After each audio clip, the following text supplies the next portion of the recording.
Good morning, beautiful humans, and welcome to episode 191 of Monday Morning Medicine with Dr. Farah. Today's episode, Say Something.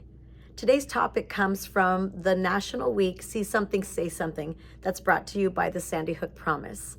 This week, and I think it should be every week of the year, we should learn to speak up and say something. I love the idea of this because I think too often we are bystanders. We don't speak up for ourselves and we don't speak up for other people. And so this is something that we teach to our youth across the country, but I think all of us, including us adults, should be listening to that phrase, say something.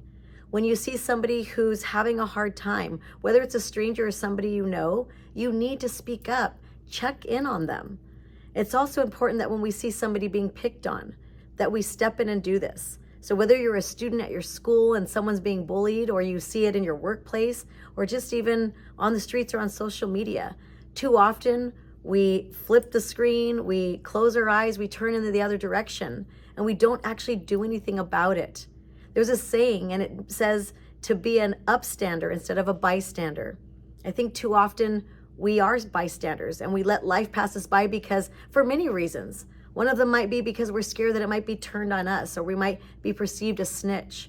But it's important that we learn to speak up for other people. We have to speak up, which is why I love this week, and it's so important for us to say something. I think back to people in my life, and there were so many times where it was a student who was in need, or an adult in my life that we didn't maybe speak up for them, or that they were too scared to report something. I think of lives that have been lost and people who have gone through horrible situations because they were too afraid to speak up for themselves or to speak up for someone else. I'm sure that you can think of situations in your life where you were too scared to get help for yourself, whether it was through something physical or emotional that you were going through, and you were too scared. Or maybe you were somebody in your past where you witnessed them going through something and you were too scared to bring something up. Or maybe you thought, if I don't say anything, it'll get better by tomorrow or that next day. And then things weren't okay.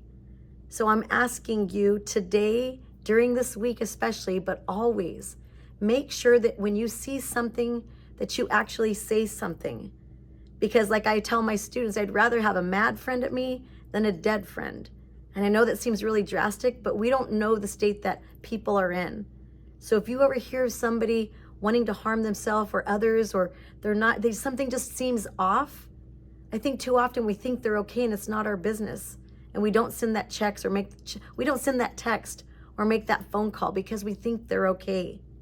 I'm asking you to say something, please. Thank you so much for tuning in to another episode of Monday Morning Medicine with Dr. Farah. Until next time, stay healthy, stay true, and stay you, because there's only one of you.